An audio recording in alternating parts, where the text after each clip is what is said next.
El Señor esté con ustedes. Proclamación del Santo Evangelio según San Mateo.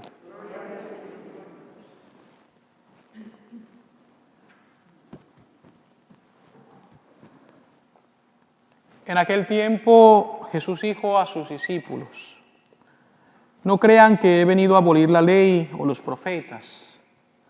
No he venido a abolirlos, sino a darles plenitud. Yo les aseguro que antes se acabarán el cielo y la tierra que deje de cumplirse hasta la más pequeña letra o coma de la ley. Por lo tanto, el que quebrante uno de esos preceptos menores y enseñe eso a los hombres, será el menor en el reino de los cielos.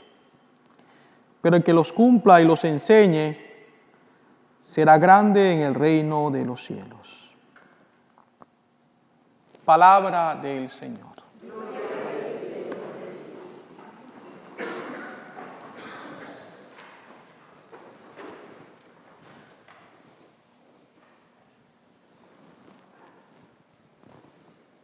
Tanto la primera lectura tomada del libro del Deuteronomio como el Evangelio tomado de San Mateo hace referencia directa a la importancia de la ley que Dios pues ha dado al pueblo por medio de Moisés, para que de esa manera el pueblo aprenda a conocer, amar y servir a Dios. La ley de Dios es parte de la pedagogía como Dios trata con la humanidad. Fíjense ustedes, en un primer momento, Dios ama al pueblo porque escucha sus quejas en la esclavitud de Egipto. Posteriormente muestra su poder y su bondad cuando los saca de ese estado de esclavitud. Y en el desierto, antes de entrar a la tierra prometida, los instruye. Y lo hace por medio de la ley. Entonces, tenemos primero que Dios ama, que después muestra su poder por medio de su bondad y posteriormente instruye al pueblo. Esa es la forma como Dios nos trata también a nosotros y a cada uno en nuestro tiempo presente. Por lo tanto, vemos entonces que la ley es un instrumento divino que nos ayuda a entender cuál es nuestro propósito en la vida. Nos ayuda a alcanzar la meta suprema, que es nuestra felicidad en la tierra y la salvación en el cielo. Por eso el pueblo de Israel tenía como parte importante de vida de fe el cumplir con la ley. El único problema que existía en ese entonces era que con el tiempo se fueron agregando muchas prescripciones humanas a la ley y terminaron entonces ellos por prestar más atención a estos agregados y no tanto a la ley en sí. ¿Qué es lo que busca la ley? Pues podríamos decir implantar justicia. Pero además de eso, la ley tiene como un propósito especial hacer el bien, hacer el bien. Por medio de la ley Dios quiere hacernos el bien y quiere que nosotros hagamos el bien a los demás. Y es por eso que Jesús se muestra bastante crítico en ocasiones ante la actitud de los fariseos, de los escribas, quienes se volvían tan legalistas y se olvidaban de lo que conlleva la ley, es decir, el amor, la misericordia, la bondad. Y era cuando Jesús los corregía y utilizaba palabras fuertes, pero no para insultarlos, sino para crear en ellos un deseo de conversión, de arrepentimiento. La ley de Dios, entonces, repito, está fundamentada en el amor que Dios tiene por nosotros, en el deseo de que le aprendamos a conocer, amar y servir, haciendo el bien. Y de allí se derivan todas las leyes humanas que se supone la humanidad tiene que ir ejerciendo en las diferentes partes del mundo. Y fíjense, cuando analizamos cómo los países se rigen, tenemos que ver con tristeza en algunos aspectos cómo hay leyes que no cumplen con esos principios que deberían pues ser parte importante de estas leyes.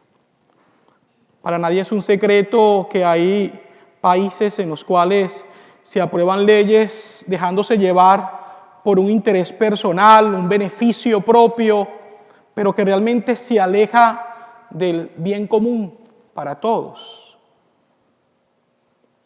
Y esto es triste, porque es una muestra muchas veces de nuestro egoísmo. Hay leyes muy complejas. Una de las leyes que yo particularmente no puedo entender en lo personal son estas leyes por medio de las cuales se aprueba el aborto. ¿Y saben por qué? Porque estando en Nebraska, tuve la ocasión de ir a orar en algunas ocasiones con un grupo de parroquianos fuera de la clínica donde se practicaban abortos. Y una de las cosas que veía yo con tristeza era cómo la ley permite que niños sean asesinados, pero personas que estaban orando frente a la clínica de aborto, por descuidarse y tal vez dar un paso a la propiedad privada, entonces podían ser encarcelados. Entonces es ilógico, al menos para mí se me hacía completamente ilógico. Es legal matar a un niño inocente en el vientre de su madre, pero si hay una persona rezando el rosario que por descuido traspasa la propiedad privada de esa clínica, entonces se le llama a la policía y los policías vienen para arrestar a esa persona. Esto realmente para mí no tiene sentido.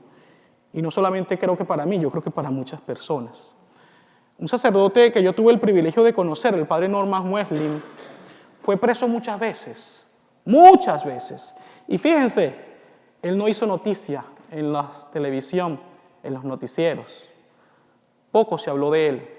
Si ustedes entran en YouTube, van a ver un video en el cual él fue arrestado. Y fue arrestado precisamente porque estaba haciendo una protesta pacífica, cargando una cruz. Precisamente tratando de ser un apóstol de la vida, tratando de ser un signo de contradicción ante una sociedad en la cual pues, se ha llegado a promover el aborto como si fuera algo tan normal y algo tan justo, entre comillas. Y fíjense, interesante, ¿no? Él fue preso en muchas ocasiones, pero nunca se habló de él, porque tal vez el motivo por el cual iba preso no era precisamente algo que fuera sensacionalista. Por lo tanto, no era necesario hablar de él. Él murió hace algunos años atrás, pero nunca dejó esa lucha incansable de defender la vida y de buscar crear conciencia de lo importante que es pues, respetar los principios que Dios establece y que son precisamente esto, ¿no? Que la vida es sagrada desde la concepción natural hasta la muerte natural. Esforcémonos pues por cumplir la ley de Dios, expresada especialmente en los mandamientos, pero también tratemos nosotros como ciudadanos al momento de tomar decisiones que pueden jugar en favor de nuestro país, de las leyes de nuestro país, de escoger también pues basados un poco en lo que tienen que ser los principios de toda ley humana. Como les decía hace un momento, el amor, el bien para la sociedad y no dejarnos arrastrar simplemente por el egoísmo o por propios intereses. Que el Señor pues nos ayude a tener esa sabiduría necesaria para poder tomar estas decisiones y para poder ayudar a que cualquier ley que se promulgue en cualquier parte del mundo sea una ley que se apegue a lo que realmente Dios quiere de nosotros. Así sea.